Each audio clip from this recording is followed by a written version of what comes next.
La Super League aura littéralement provoqué un véritable concassage au sein du foot européen. Bordeaux qui voit son national principal, Kenstreak, lâcher l'affaire et le club est désormais placé par un tribunal de commerce de la Gironde.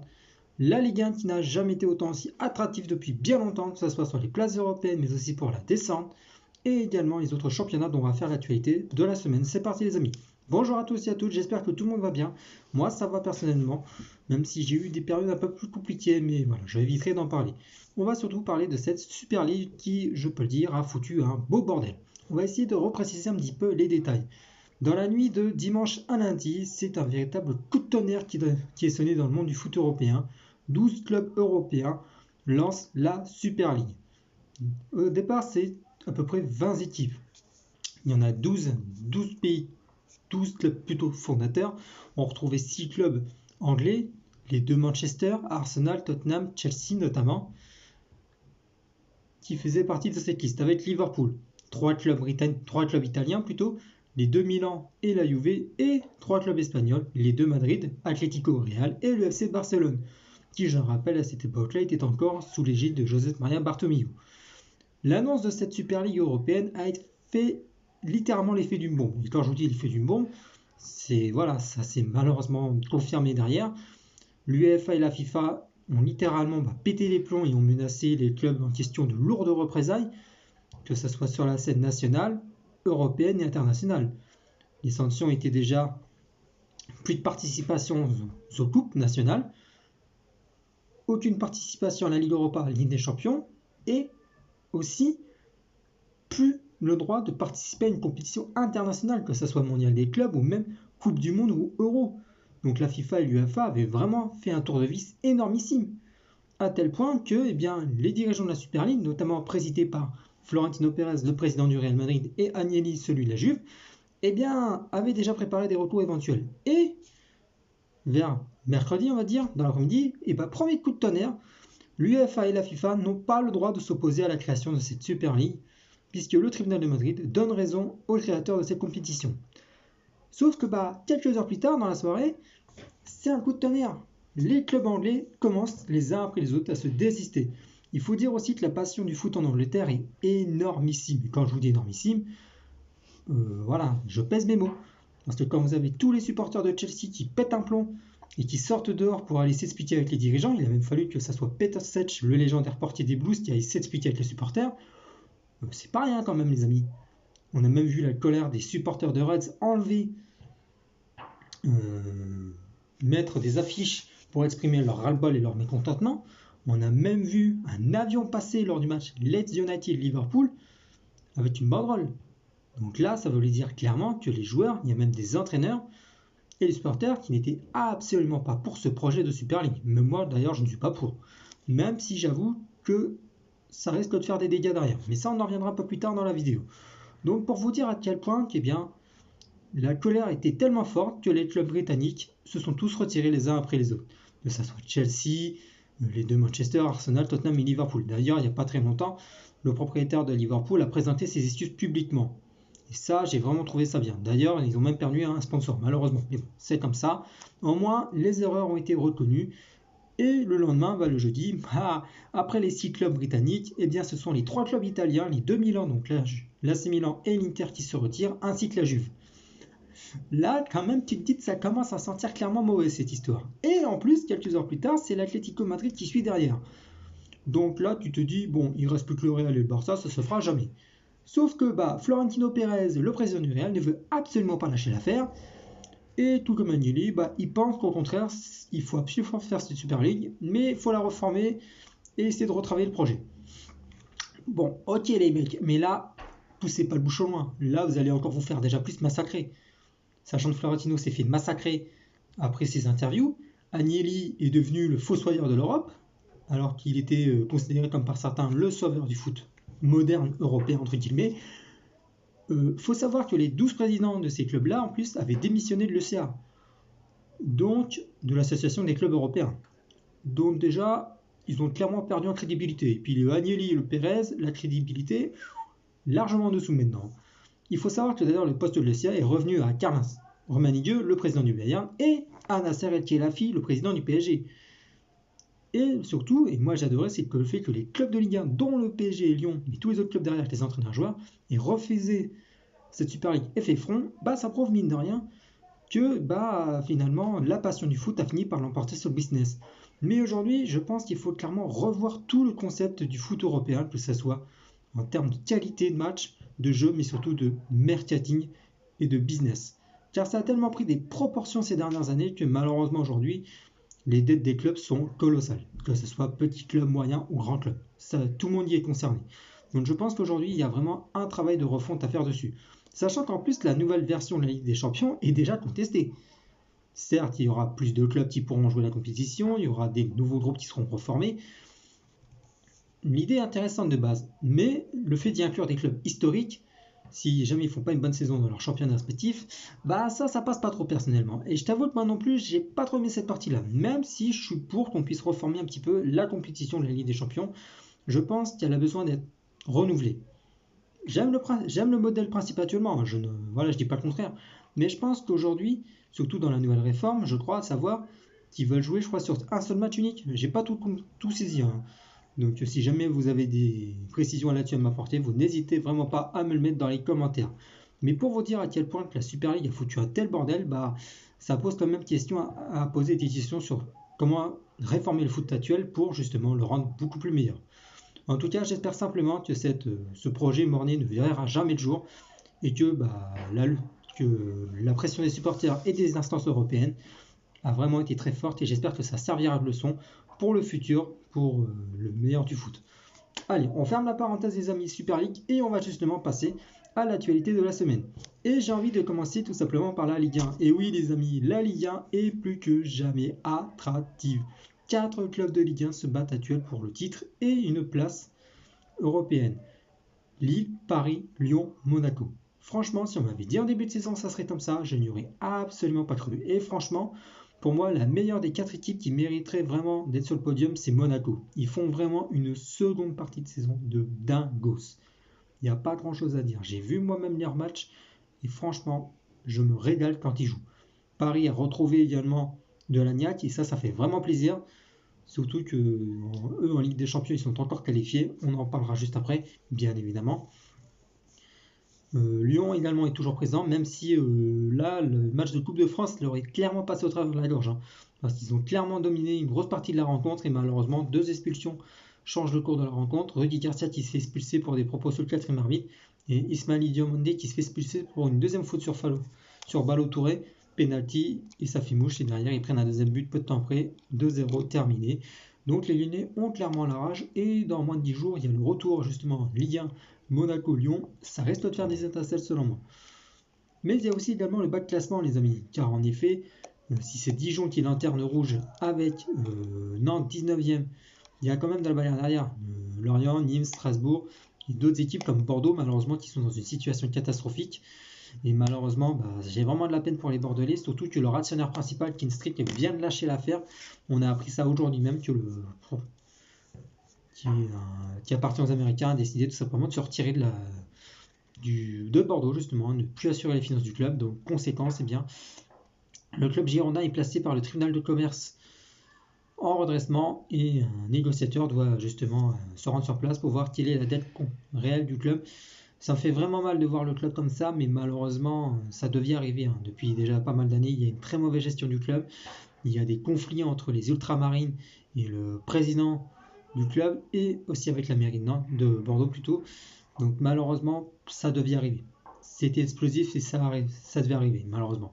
J'espère quand même de tout cœur qu'ils vont vraiment trouver un repreneur rapidement pour se sortir de là, parce que mine de rien, ils sont quand même menacés d'être retraités administrativement en Ligue 2. Donc c'est quand même le pire scénario qui peut arriver pour un club comme ça. Après, si jamais c'est le cas, je pense qu'il faut revoir les choses à zéro, il faut repartir sur des bases saines, repartir de zéro complètement.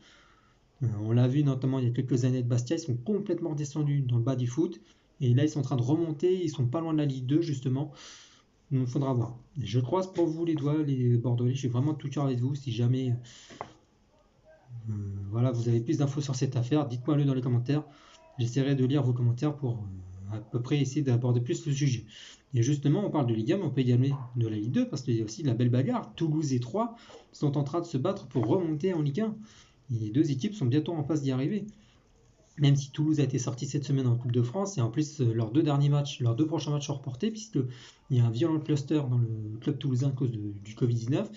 Et j'ai vu également qu'en national, justement, c'est Bastia et Quevilly-Rouen qui se rapprochent de la Ligue 2 à grands pas, puisqu'ils sont actuellement aussi en grande jambe, donc voilà.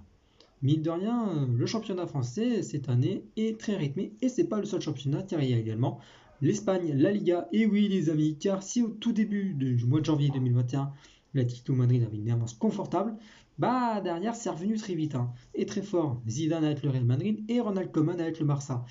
Et l'Atlético a un peu perdu de vitesse, et malheureusement là c'est complètement serré, il n'y a même pas 3 points d'écart, entre 3 et 5 points d'écart entre les 3 premiers. Donc, mine de rien, le Real Madrid de Zidane et Koeman ont bien négocié cette seconde partie de saison, même si ça n'a pas été simple pour les deux. En effet, Zizou compte toujours sur son arrière-garde des vétérans pour permettre au Real de redresser la barre, et ça a plutôt bien marché dans l'ensemble. Et Ronald Koeman, lui, a dû faire avec les moyens du bord, tout simplement, avec la dette colossale qu'a le Barça. Mais moi, ce que j'ai vraiment adoré à Barcelone, c'est comment Ronald Koeman est parvenu à redresser l'équipe en termes de résultats. Et c'est incroyable. Avec les moyens du bord qu'il a, il parvient à faire une équipe compétitive. Il a réussi à faire de Frenkie de Jong un joueur très polyvalent, que moi j'adore ce joueur personnellement. Il y a inclus des joueurs du centre de formation, que ce soit Mingueza, Aroro et d'autres joueurs. J'ai pu enfin voir Riqui Puig jouer. Il est très très bon. Et surtout, Ousmane Dembélé a pris une part importante dans cette seconde partie de saison. Alors même s'il n'était pas de là contre Retafe, puisqu'il a été sur repos parce qu'il souffre un petit peu des adducteurs. Franchement, ce Barça-là de cette seconde partie de saison, j'ai vraiment adoré le regarder. Et clairement, cette bataille à 3 pour le titre risque clairement de nous réserver de belles choses d'ici la fin de saison. J'en suis convaincu. Alors vous allez me dire, mais tu parles pas des autres championnats. Bah, comment dire, en Angleterre, c'est pratiquement plié, quoi. Manchester City va récupérer sa couronne au détriment de Liverpool qui fait pas une très bonne saison. En plus, cette semaine, José Mourinho a été limogé après le dernier match, le week-end dernier, qui a été contre Everton 2 partout. C'est Ryan Mason, un ancien de la maison justement, qui a dû arrêter sa carrière à cause d'une fracture crânienne, qui a permis de remporter son premier match 2-1 en plus, je crois, il me semble. Manchester United conserve toujours sa deuxième place. Et d'ailleurs, Manchester United, on va en parler les amis, car oui, cet été, il va y avoir des mouvements, notamment puisque les Reds ont transmis une offre de prolongation de contrat à Bruno Fernandes, mais il a posé une condition, que Paul Pogba reste. Et là, là, les Red Devils, ça va se mordre un peu les doigts.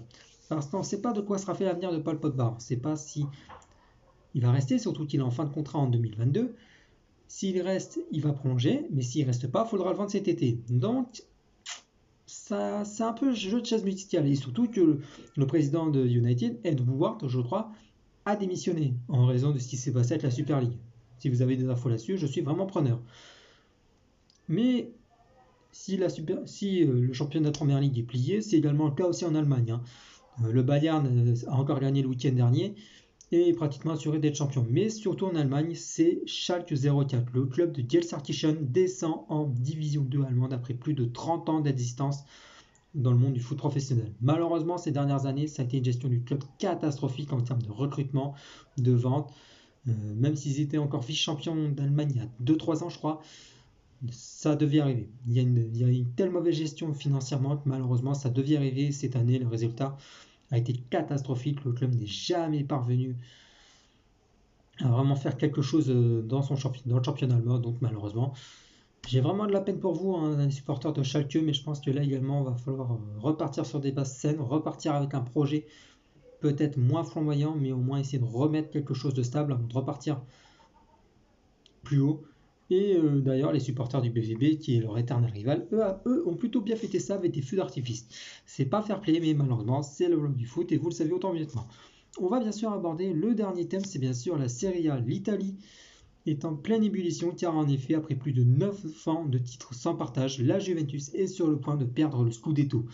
Malheureusement, c'est la fin d'une ère, et on l'a clairement vu. Le jeu n'était pas vraiment flamboyant, et Andrea Pirlo a dû malheureusement bricoler entre les blessures de certains, méformes d'autres, suspensions et d'autres, et des résultats en berne. La Juventus va malheureusement devoir laisser son titre à l'Inter de Milan d'Antonio Conte, qui mine de rien fait un boulot colossal à chaque fois où il est passé. Il arrive toujours à emmener son club vers les titres. Ça me fait un peu de la peine de voir la Juve comme ça, mais je pense que là aussi on est arrivé au bout d'un cycle. La défense est vieillissante, que ce soit Bonucci et Chiellini. D'ailleurs, Chiellini, je crois, est en fin de contrat cette saison, tout comme Gianluigi Buffon. Donc on ne sait pas si les vieux briscards vont rester ou s'ils vont faire autre chose, prendre leur retraite pour Gigi et pour Chiellini. Paolo a été blessé une grosse partie de la saison. Cristiano, il s'est démêlé comme il a pu avec Alvaro, mais bon, malheureusement, voilà. Il y a eu trop d'irrégularités pour que la Juve brille cette année, et leur élimination en plus précoce en Ligue des Champions a laissé des traces, et cette Super League également a clairement laissé des traces. Donc je pense que pour moi aussi, il va falloir repartir sur des bases saines, surtout que le centre de formation de la Juve est plutôt bon. J'ai vu certains joueurs du centre de formation jouer des matchs de Serie A, je les ai pas trouvés mauvais, donc faudra voir. Mais je leur souhaite quand même à la Juve d'assurer quand même une place en Ligue des Champions pour la saison prochaine. Ça sera, je pense, déjà l'objectif pour eux cette année. Mais vraiment, moi, ce que j'attends avec impatience, c'est le retour de l'AC Milan en Ligue des Champions, les amis. Ils n'avaient plus connu une Ligue des Champions depuis 2013-2014. Donc ça remonte à mine de rien. En plus, on va retrouver les deux Milan. Et en plus, pour les supporters de l'AC Milan, les rossoneri, vous avez dû apprendre la nouvelle aujourd'hui. Zlatan Ibrahimovic rempile pour une année supplémentaire jusqu'en juin 2022. Et franchement, je suis super content pour lui. C'est un super joueur. Alors, des fois, de son arrogance, il peut vraiment m'énerver. Mais vraiment, la carrière qu'il a, en plus l'amour qu'il a pour les rossoneri, voilà, je pense qu'il a bien fait de rester une saison supplémentaire. Ensuite, on verra ce que ça donne. En tout cas, il encadre les jeunes. Il est toujours compétitif à 40 ans malgré les blessures. Donc, autant en profiter de le voir encore un peu tant qu'il est encore temps. En tout cas, voilà, cette semaine de foot a été clairement animée. Alors bien sûr, on peut aussi parler d'éventuels futurs transferts, puisque d'ailleurs, justement, je vais en parler. Florentino Pérez a déclaré que sans la Super League, il ne pourrait pas recruter de gros joueurs. Car en effet, selon les informations qu'il y a eu lors de ces interviews, le Real Madrid aurait perdu plus de 400 millions d'euros à cause de la pandémie. Ouais, c'est bien Florentino de dire ça, mais bon, d'un autre côté, tu rénoves aussi Santiago Bernabéu. Donc, voilà. Tu ne devais pas aussi t'attendre à ce que tu fasses de gros recrutements. Et justement, les paroles de Florentino Pérez ont clairement refroidi les supporters, sachant qu'en plus le Real a d'autres soucis à régler en interne. Car en effet, la charnière actuelle qui a actuellement titulaire indiscutable, Varane-Ramos, on n'est pas certain de la retrouver l'année prochaine. Je vous explique. Le Real Madrid souhaite coûte tous les deux les prolonger. Si les deux sont dans l'ensemble plutôt d'accord, ça coince au niveau du contrat. Car en effet, Sergio Ramos, 35 ans, qui est l'un des piliers du club depuis 2005, donc voilà, la longévité elle est vraiment là, plus de 15 ans au Real Madrid, faut y aller quoi quand même. En plus avec le brassard de capitaine, s'il vous plaît, désolé pour la caméra qui a sauté, c'est pas grave, c'est pas rien. Et Raphaël Varane qui est là aussi depuis bien longtemps, je crois depuis 2011. Et ce sont clairement les deux titulaires indiscutables. Mais le problème, c'est que tous les deux veulent une augmentation salariale. Sergio Ramos veut remplir pour 2 années avec le même salaire qu'il a, même voire un peu plus. Et Raphaël Varane, c'est pareil, veut remplir avec une augmentation salariale. Sauf que la crise passe par là et les dirigeants disent non, non, on veut bien vous garder, mais vous devez baisser vos salaires. Sauf que les deux ne sont pas vraiment d'accord. Et là, ça pose problème. Parce que si jamais Ramos s'en va et Varane s'en va, ça va créer des soucis. Alors, même si pour moi, la charnière Nacho et Militao a très bien marché quand les deux n'étaient pas là, et je pense même que ça peut être un plus pour les futures semaines à venir, et pourquoi pas futurs mois. Le Real Madrid aurait déjà préparé l'arrivée de David Alaba. Il viendrait s'engager pour un contrat de 5 ans et viendrait s'installer aux côtés de la charnière avec notamment Eder Militao, qui je pense, et si jamais c'est cette charnière-là qui se forme, elle risque d'être lourde aussi. Surtout que Militao monte en puissance et Nacho rend toujours de fiers services au Real Madrid. Et il est là aussi l'un des soldats très appréciés de Zinedine Zidane, dont aussi je peux citer tout simplement Lucas Vázquez, l'Espagnol. Mais je ne sais pas s'il a aussi prolongé, car lui aussi est en fin de contrat. Donc le Real Madrid va devoir aussi s'occuper des cas en interne et aussi des joueurs en prêt. Bon, bonne nouvelle néanmoins pour le Real Madrid, Luka Modric est sur le point de prolonger, d'après les informations qui circulent. Mais voilà, si vous avez plus d'informations, vous mettez vraiment dans la barre des commentaires pour me donner plus de détails. En tout cas, sur cette semaine de foot qui aura été vraiment bien agitée personnellement. En tout cas, moi j'espère que la vidéo, les amis, vous a plu. Vous n'hésitez pas à vous abonner à la chaîne, à cliquer sur la cloche pour suivre l'actualité. Vous mettez vos commentaires dans les messages si vous souhaitez traiter ou apporter des précisions sur tout type de sujet. Moi, en tout cas, je vous embrasse. Je vous dis à très vite. Je vous souhaite surtout une bonne soirée à toutes et à tous, et surtout, soyez prudents et protégez-vous les amis. Le port du masque, c'est important. Prenez soin de vous et de vos familles. Je vous embrasse. Ciao.